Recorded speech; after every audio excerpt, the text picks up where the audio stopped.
Hi, good day, everyone. I'm Michelle McLean, your host for TIP Radio, Top International Professionals, where we showcase top professionals from around the globe, hearing about their inspirational stories of success. Today, we have a truly phenomenal doctor, and I've been very, very inspired indeed by him, and I'm sure you will too. He's got a list of accolades. So we have to say that, being a renowned cardiologist, he's dedicated his life, 3 decades of his life, to healthcare industry and has certainly proven himself as an expert in households. Since the beginning of COVID, the disaster, he has been a fearless leader worldwide, securing protocol around the world with other doctors and with health caregivers. So without further ado, I just wanted to give a big round of applause, and we can't wait to hear your inspirational story. Dr. Peter McCullough, very welcome. Thanks for having me. So, there's so many questions that I have for you, but we have limited time, and it's 6 a.m. in the morning for you. This is a dedicated doctor and man indeed. So first off, you're an inspiration to doctors around the world. You have a leading position in terms of especially what we've gone through in the COVID situation. Tell us a little bit more about that. And also, what was the highlight of your career so far? I can certainly tell you the last 4 years of the pandemic have been a capstone on my career. I'm an internist and cardiologist, and in academic practice, and that means I do a combination of patient care, research, and teaching.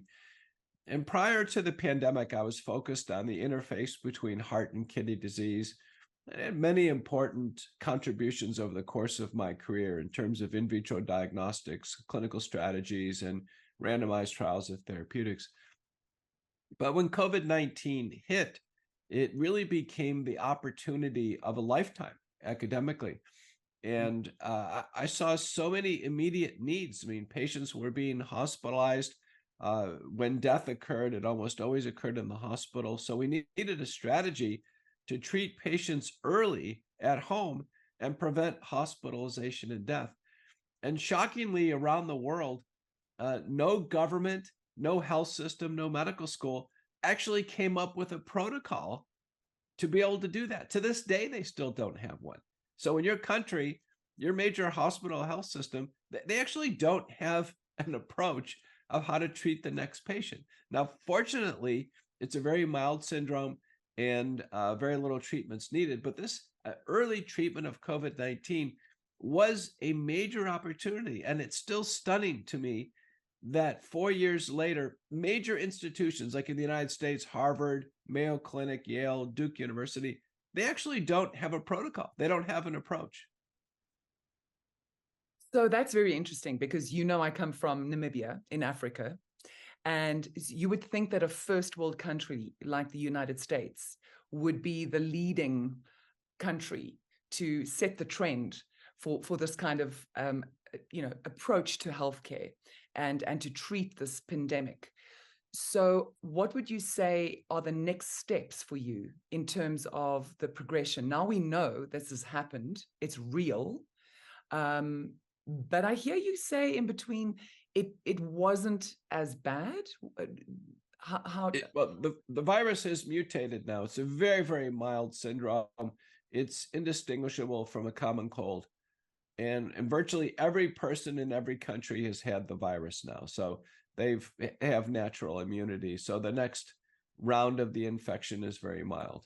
So that's great news. But early on, patients were being hospitalized and dying. And what we saw governments all over the world do is instead of embracing innovation, instead of encouraging ingenuity, we saw governments actually try to impede early healthcare, to actually block treatment of patients. This is stunning. In the United States, our National Institutes of Health and the Infectious Disease Society of America put out guidelines that said patients should not be treated at home. Should not. They should actually wait until they are sick enough to be hospitalized and still not get any treatment until they needed oxygen. And at that point in time, treatment should be administered. And I can tell you as a doctor, there's no form of pneumonia that we should wait until they're hospitalized to begin treatment. So I rejected that government advice and struck out on my own. I developed the McCullough protocol, which is the most widely used protocol worldwide. It's attributed to saving tens of millions of lives and probably sparing hundreds of millions of hospitalizations. So it's the biggest accomplishment of my career. It was simply filling a void, something completely nonsensical, like don't treat a fatal illness in high-risk patients. And what we learned is that about 25% of adults early on needed treatment. It was multiple drugs. No single drug was necessary nor sufficient. And if started early enough, we could get patients through the whole syndrome at home. We use supplemental oxygen at home. We innovated and published on what's called permissive hypoxemia. We let the oxygen saturations go down, provided patients still could breathe adequately and have good mentation. We had so many innovations. By December of 2020, in a paper by Gugliaklis and colleagues, we had clear and convincing evidence that early treatment was working. It was the most important factor because we know masks, social distancing, lockdowns, and vaccines didn't work. The only thing that actually worked to stop the hospitalizations and death was early treatment. So when you talk about the protocol, can you just explain that a little bit more for our listeners? The protocol started with a concept called risk stratification. It means that not everybody needed treatment. Only high-risk patients, those older, over age 50, when they accumulate medical problems, or if they present with severe symptoms, that they would require treatment. Treatment actually initially meant opening the windows, getting fresh air, getting outside to stop the re-inoculation, using virucidal nasal sprays and gargles, very important, dilute iodine, dilute xylitol, colloidal silver, various forms of mouthwashes work fine as gargles, scope, Listerine, iodine, but very importantly, doing that every 4 hours. That was a huge innovation because the virus is in the sinuses and the throat replicating. And we can't rely on taking pills when the virus is physically in these cavities. We actually have to reduce the viral load there. And then we used oral antivirals, initially hydroxychloroquine, then ivermectin, then Paxlovid, then molnupiravir, oral antibiotics, oral steroids, aspirin, colchicine,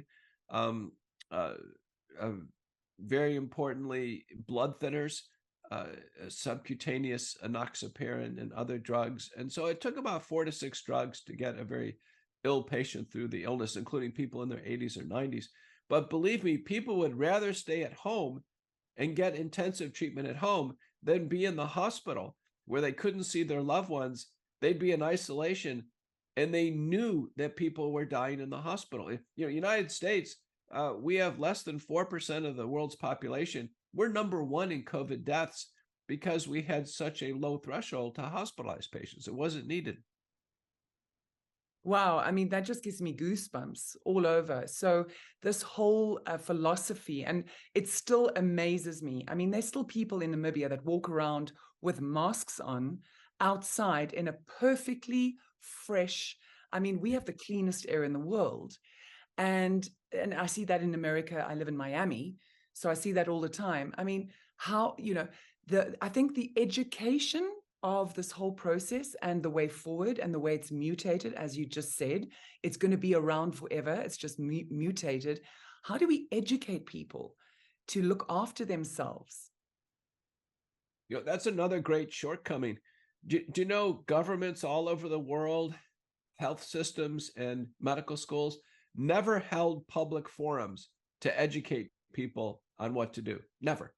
They never gave an update and saying, listen, this is how you should protect yourself now. This is how the multi-drug treatment protocol, because a lot of the things that we use in the multi-drug treatment protocol are available over the counter. So I mentioned the nasal sprays and gargles, but there's also zinc, vitamin D, vitamin C, quercetin or curcumin.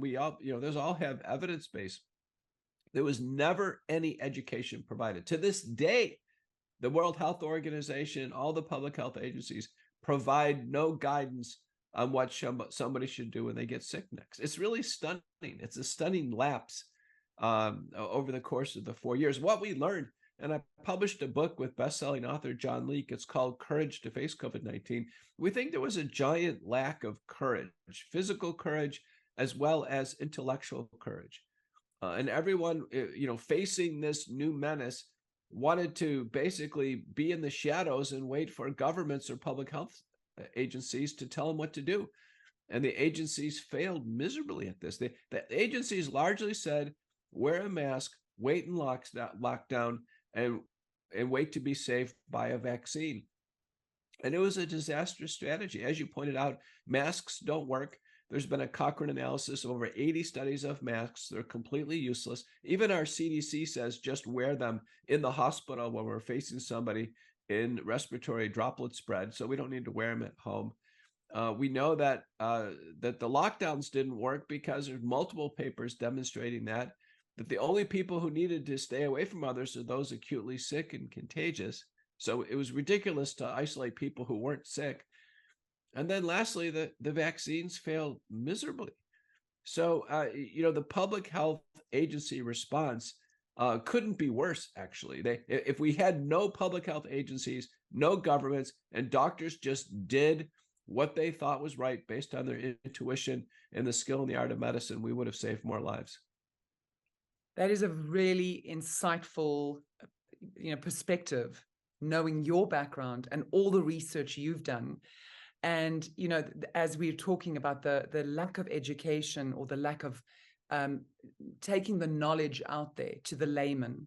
And, as a doctor, my father's a chiropractor. So I understand from that background, when people are given some information, but they're not given it in the right format, it's very difficult for somebody to take that on. So you've published a book, you just mentioned it, and you've done tons of research. What do you feel the response and the outcome of this publication will be? And that's important to you, correct? What we faced is an unbelievable wall of censorship. You just can't imagine this. Our book, Courage to Face COVID-19, was the best-in-class book in the early part of the pandemic. 5-star rating on Amazon, self-published with our own publishing imprint here from Dallas, Texas. After a year and a half of successful sales, this week, Amazon just struck it down in an act of censorship, claiming offensive content. And we've reviewed the guidelines. There's nothing even close to offensive content in this, professionally authored book. John Leake, the first author, is a full-time best-selling author. So now we're in legal appeals and all kinds of entanglements. We've seen active censorship, one after another, anything to suppress the hope of early treatment. And that is an official YouTube and Google policies. They are suppressing any hope of treatment, anything on vaccine safety, and simply encouraging endless vaccination every 6 months. And so that is the protocol that's taken by the government to, it feels kind of like, we're not going to go into politics, but it almost feels like it's a fear-based thing, instead of saying we have the capability as human beings to look after ourselves. It's true. It seems like it's a fait accompli, that it was a vaccine-only strategy from the very beginning. I think there's 189 countries still pushing vaccines. Not a single country has fully licensed the vaccines, so they can't be bought and sold. They're government property in every single government now for 3 years. And the vaccines largely are genetic. They're brand new technology, messenger RNA or adenoviral DNA technology. They have no long-term assurances on safety. They don't work, so people get COVID anyway. Doesn't stop the infection. It doesn't stop transmission.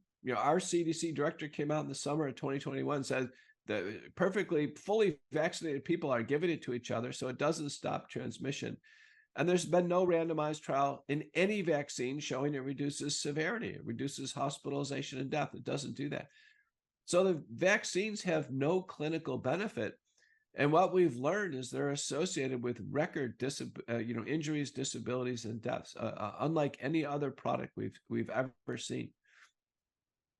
As a practicing internist, cardiologist, and epidemiologist, what does that actually mean? Well, what it means is, as a doctor, I'm the bottom line. I have to either, recommend something or not recommend something. I've never recommended these vaccines. Never. My patients don't take these vaccines. They're not safe for human use. I've testified on December 7th, 2022, and now September 13th, 2023, in the US Senate and European Parliament, respectively, telling governments these vaccines are not safe for human use. World Council for Health out of the United Kingdom has recommended they be pulled off the market in 2022, as did the Association of American Physicians in 2023. I'll tell you, the vaccines should not be taken. Your audience needs to know this. The next shot could be fatal for anybody who takes it. They're simply not safe. Current estimates are from ecological studies, about 15 to 20 million people worldwide have lost their lives with the vaccine. I mean, this is an unbelievable tragedy. That is truly a tragedy, and a statistic that is not exposed. I mean, I look at all the work that you've done and your hundreds of peer reviewed articles on the virus. You've been on Fox News Channel, Newsmax, ABC News, and America Out Loud talk radio show. As a leading cardiologist in the world from Dallas, Texas, you have not only been outspoken for America, but for the world. Where do you think this is going to go next? It's clear that the public knows. This is very important. So I've had more media exposure in time, as you point out, than any public health official, than any president. I've had more media exposure and analyses than Anthony Fauci in the United States, or the White House Task Force, or President Trump, or President Biden, than Tedros at the WHO. I've had more exposure. And some of the biggest programs I've done include Daystar. 4 times Daystar is the largest Christian broadcasting network. They're in 145 countries, 200 million paid subscribers, multiple people watch with reruns. Each time I touched about 1.7 billion people. Billion. So I can tell you, people know we've had a survey in the United States, multiple surveys. One, to quote, is by Rasmussen and colleagues in December of 2022. 1 in 4 Americans know somebody who's died of the vaccine. They're relatives, they're friends. So everyone is talking to everyone else. We've had mass protests. Sorry, Peter, to interrupt. Do they actually say that, though? Or they're too scared to say that? Well, I mean, that's a good point. They know when they fill out a survey privately, they know. If people really spoke out in public and there was a mass rejection of the vaccines, it could turn this around. People are unfortunately still afraid. The vast majority of people taking a vaccine do not want to take it. They feel forced into it by their employer, by school, or some other mechanism. And they know it's a Russian roulette with death. The rate of death is just simply too high. In the United States, our CDC is acknowledging over 18,000 deaths, acknowledging. That's grossly underreported. But of those who died in the United States, do you know 1,100 die right in the vaccine center or a few hours later? It's nearly immediate. So people are scared to death of taking these medications, and they should be. There's no 6 months of employment that's worth taking a shot. So many people, in France, there's thousands of healthcare workers that have been sidelined. They're not taking the same in Australia, New Zealand, United States. We had healthcare workers and people step off the job. Do you know there's an official letter and outlining every single case to the Canadian authorities? There's 180 dead Canadian doctors after the vaccine. And Canada is still pushing it. So believe me, there is huge global pushback on the vaccines. People know they're fatal. They cause 4 major areas of damage: the cardiovascular system, the brain, blood clotting, and immunologic system. They've been a complete disaster. So yeah, the second half of the pandemic has really been highlighting the dangers of the vaccine and coming up with ways of detoxifying after the vaccine. I've published the very first detoxification protocol to help people get out of this situation so they don't lose their lives later on with a blood clot or a cardiac arrest. That is truly fascinating, and we'd love you to be able to share your information with us on that, because I know there's many people in my personal spectrum, and young men particularly. I have 4 young men that I know under the age of 40 who have heart palpitations and difficulty with breathing, and it's almost like they got panic attacks. They've never had that in their life. There's no reason for it. And, to have this kind of protocol or this kind of self-care is so important. So we hope that you can share your message, not only with us here at IOTP and TIP Radio podcast, but that you can keep sharing that information. It is so, so vital. And, I just look at your illustrious career. You have won numerous awards and honors, been featured on magazines and been on TV all around the world. You'll be featured on the NASDAQ billboard in New York, Times Square, and you'll be honored at the IOTP's annual awards dinner at the Plaza Hotel for your selection as top cardiologist and internist of the year. But you also received the American College of Cardiology's Simon Dack Award and the International Vincenza Award in Critical Care in Nephrology. That is just an amazing accolade that you've got. It's where to from here? And firstly, just explain for the layman, what does nephrology mean? Well, nephrology is the study of kidney disease. And before COVID, I was broadly researching both heart and kidney disease. So I'm recognized in that field. But these awards are wonderful. How does that wonderful relate, the heart and the kidneys? Oh, those two organs are in sync with one another. There's a myriad of hormonal and other systems that are operative between the two organs. So it's very important. That's where so many in vitro diagnostics as well as therapeutics have been born. So it's called cardiorenal medicine. I'm considered the father of that field. But getting back to the awards briefly, it's wonderful to get them. It's certainly a great honor to be among those of the International Association of Top Professionals in New York. That's going to be a real highlight of my career. But I can tell you it's far more rewarding to make an impact in people's lives, helping them through the illness and now helping them through the catastrophe of the vaccines. Well, that's you, a true trailblazer. And it does take someone with courage like you to step out. So where to from here for you, Peter? You've got, you're so busy, you work every day, you keep going, but what is your sort of 5-year vision from here? My 5-year vision is to bring this pandemic to a close. I think without the vaccines, it would have ended about 2 years ago with the early treatment protocol. The vaccines have extended the misery for another 2 years because the virus keeps mutating to evade the effects of the vaccine. But ultimately, the vaccines have to be pulled off the market. That's going to be a huge step. I think there'll be a worldwide holiday when that happens. The vaccines have been such a menace for the world. And then we need to begin the long road to recovery. Now, I've published the first detoxification protocol in the Journal of American Physicians and Surgeons. It's also on the European Commission preprint server. And it's called base spike protein detoxification. It involves using 3 natural products available over the counter. I'm sure you can get them in your country. Nattokinase, bromelain, and curcumin. Nattokinase, bromelain, and curcumin. The doses are nattokinase 2,000 units twice a day, bromelain 500 milligrams once a day, and curcumin derived from turmeric 500 milligrams twice a day. And those doses are low. They can be escalated.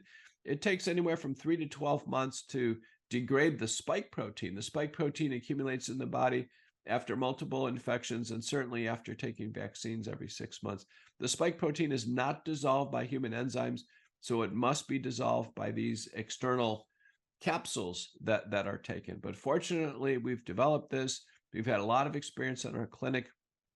Do you know, to this day, no single government has a detoxification protocol of how to resolve the problems with the vaccines in the whole world? The US government's invested $1 billion in this, and the US government has nothing to show for it.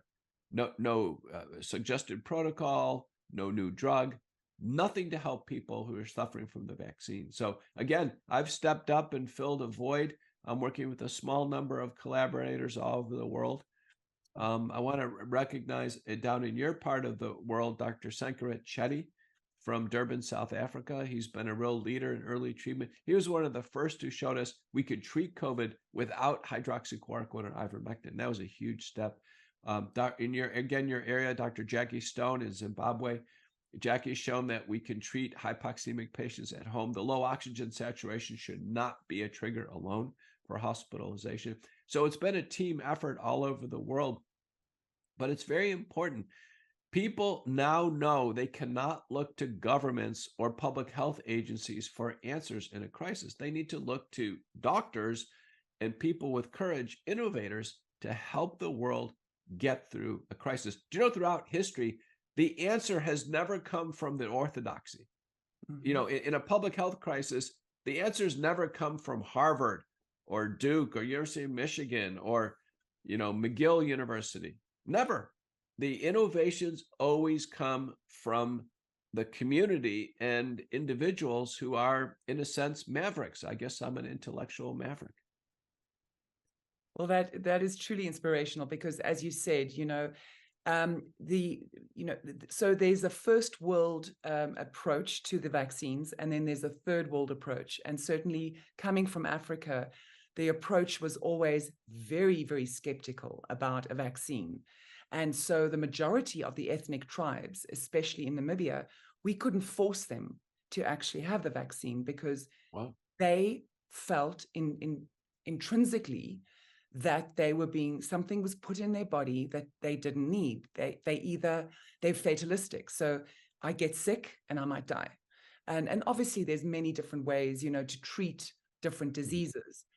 But it's a very it's a social, it must be interesting for you to see it on a social level, how it affects different areas of the world.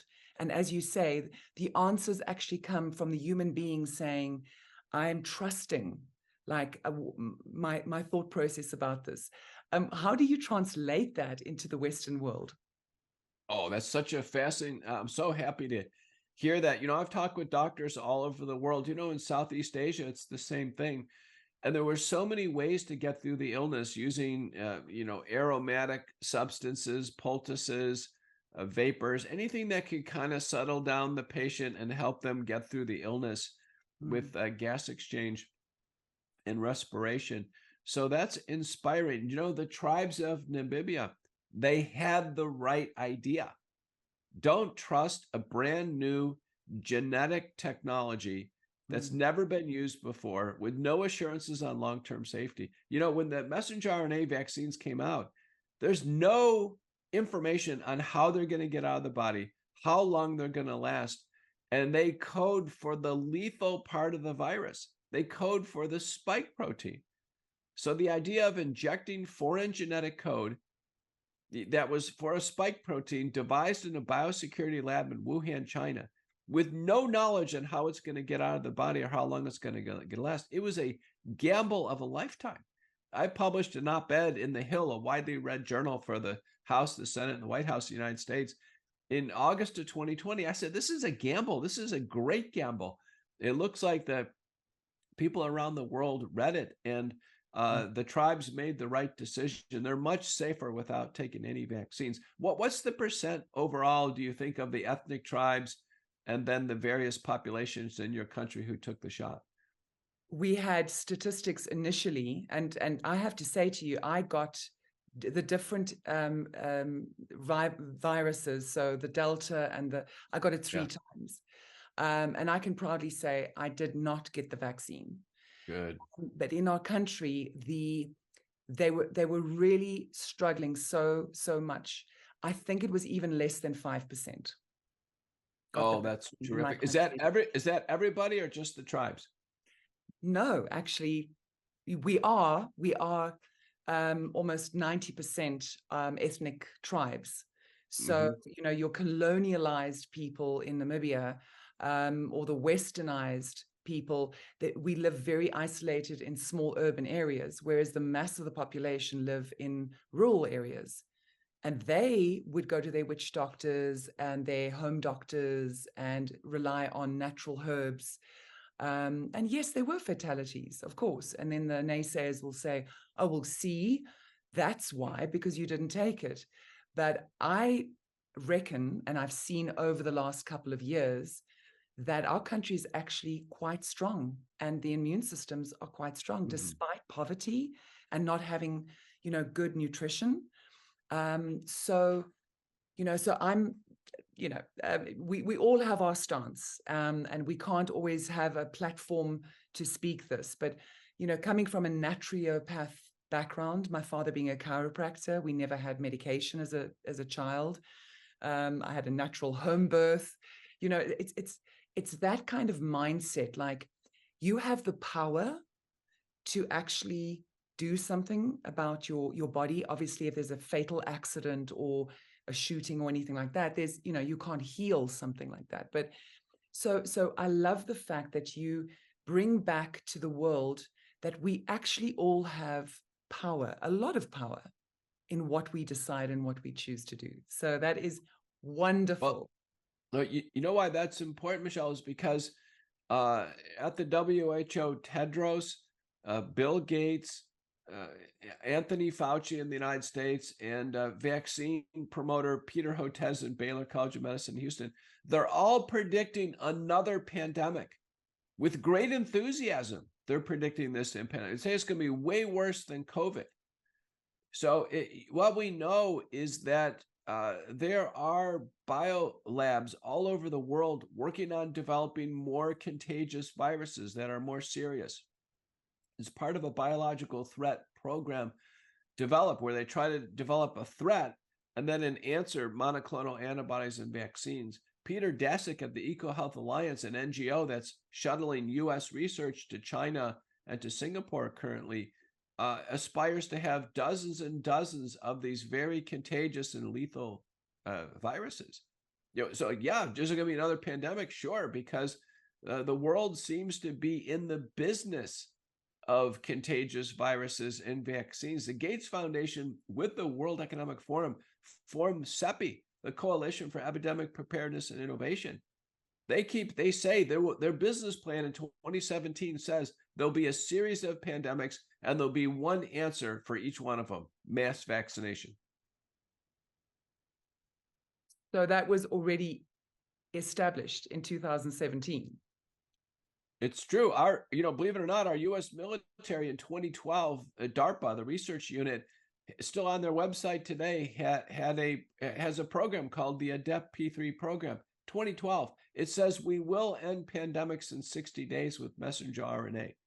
So countries have made a massive investment with messenger RNA, tens of billions of dollars since 1985, and they've been waiting to use this new technology. There's over 9,000 patents on messenger RNA. So no single person invented it. You know, somebody who comes out in 2021 and says they invented messenger RNA, it's not a believable claim. But people have invented various modifications recently.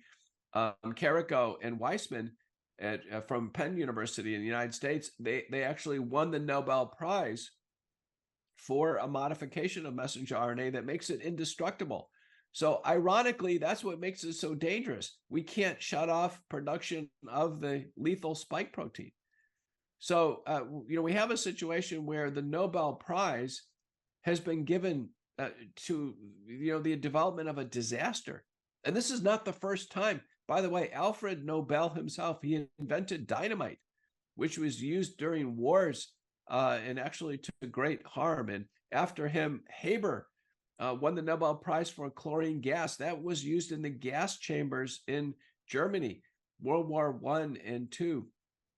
We have the development of DDT, the pesticide that caused so much disease and damage, it was taken off the market. And then finally, Ygaz Moniz won the Nobel Prize for frontal lobotomy for schizophrenia, to turn people into neurologic vegetables, and ultimately had to be stopped worldwide. So the Nobel Prize is not a recognition always of something good for humanity. There's many examples where the Nobel Prize, even though it's a scientific innovation, turned out to be a disaster for humanity. And it looks like messenger RNA is in the same category. Gosh, I mean, Peter, I wish we had all day to talk about this, and we are just so grateful you are part of IOTP, because as the International Association of Top Professionals, you know, your insight, your knowledge, and your education to the world is so, so important. So for me to have spoken to you today has just been amazing, and I can't wait to see you in December at the Gala Awards.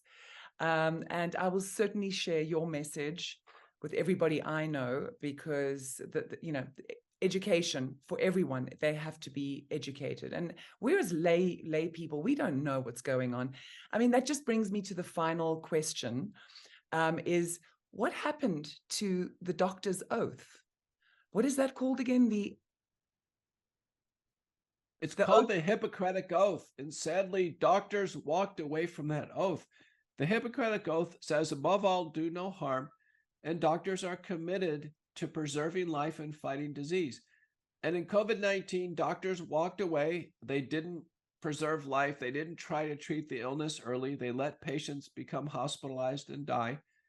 And then sadly, they pushed the vaccines. They encouraged the vaccines despite record injuries, disabilities, and deaths. And the doctors will not come out and you know, admit that they were wrong. In fact, doctors are still taking the vaccines themselves and suffering catastrophic consequences, like the Canadian, you know, large number of doctors, well documented, that have died with the vaccine. So this is a stunning development, and people have now really started to question whether or not their doctor is in some type of trance-like mass formation, in some type of false narrative that they can't break out of. I can tell you this much: each patient should ask their doctor, are they still taking the vaccines themselves? Are they still encouraging them? That's a good litmus test. Has a doctor woken up now and realized what's happening, or are they still in the false narrative? Yes, here's the other question, and I've got so many questions that we could be here all day. But Right. So you have the first vaccine, and now they give 3 booster shots, but they will give it to you in one day. And you just kind of go, how much can my body actually take? This is poison. Well, you're raising an issue, because there's been an acceleration of vaccination through the entire childhood schedule. And so do you know now that at a young baby visit, that baby would receive measles, mumps, rubella, diphtheria, tetanus, pertussis, pneumococcus, influenza, respiratory syncytial virus, and COVID vaccine all at one time? You know, there are case vignettes where the children can't take it. They develop a fever, have seizures, and either die, or they go on to develop autism or some terrible neuropsychiatric disorder. So hypervaccination is clearly harmful. You know, vaccines, if they're taken, should be spaced out and should be very much risk stratified. There's 5 studies now showing going natural, taking no vaccines. I bet the tribes in Namibia take no vaccines. Going natural, in papers by Mawson, Hooker, Miller, Thomas, and then an Amish study, all showing going natural, there's lower rates of asthma, atopic dermatitis, need for tympanostomy tubes, Asperger's disease, autism spectrum disorder, and attention deficit disorder. So it's clear that hypervaccination, somehow vaccines are backfiring on us now. They're causing more harm than good. The World Council for Health this month has come out with an official position statement to defer on all childhood vaccines until we can sort this out. That is a very positive move. I mean, if I think about history, and when I grew up, we used to have chicken pox parties, where if one child got a chicken pox, we would all be put together and we'd have a big sleepover, and everybody got it, and the whole school got it. And then, that was over. It was done. Yes, some children got more sick than the others, but, and, a few scars on their body. But it was okay. But on that note, I've got to just ask you on a lighter note, with all the seriousness in your life, you've got a beautiful family. What do you do for fun? What do you do to relax? I try to stay fit and healthy. I'm 60 years old. I have a lot You're of not 60. No way. Yes. So I've had a lot of professional travel. It's been a real privilege. I've recently just come back from Europe, where I testified in the European Parliament in Strasbourg, France, and on to Bath, the United Kingdom. I was in the London Parliament in the Upper House. And then I gave some historic speeches in Nuremberg, Germany. And Nuremberg is where the finale happened with the end of World War II, and then ultimately the trials for crimes against humanity. Yeah. So I can tell you, it's really been a privilege to travel. I keep up on fitness. I'm strict. I don't drink any alcohol. I try to get, good amounts of sleep, have the healthiest lifestyle possible. But I'm not going to rest until this crisis is closed. In many ways, what we've talked about is horrifying, from not treating the illness to vaccines that have been a worldwide disaster. And I'm not going to be done until this really dark chapter in medicine is closed. But thank you so much for having me on the program. Make sure you follow me on my website, petermcculloughmd.com. That'll take you everywhere. I've got the top doctor account on Twitter of doctors who see patients right now. And my podcast, America Out Loud Talk Radio, McCullough Report, every Saturday and Sunday, 2 p.m. Eastern, then on the Apple iHeart Podcast Network. My book, Courage to Face COVID-19, you can buy it through the website. Amazon has currently censored it in an unprecedented action against me. And then my Substack, Courageous Discourse, the leading medical Substack out there. I have graphical abstracts. Every single quote that I gave today on this interview is on a Courageous Discourse. You can see it. What I am known for is that I go on national TV. In a very dispassionate way, I give the medical evidence with the citations, and I let people review that themselves and come to their own decision. Again, thank you so much for having me on the program. You a total inspiration. And when I see you in December, I'm getting an autograph for about 10 books, because I know so many people that would be just overwhelmed. Thank you so much, Doctor. It has been amazing chatting to you, and I'll see you soon. And especially in Namibia. I believe you're going to be visiting Namibia soon. So I'll see you in New York and hopefully in Namibia in April. See you then. Wonderful. Cheers. Thank you.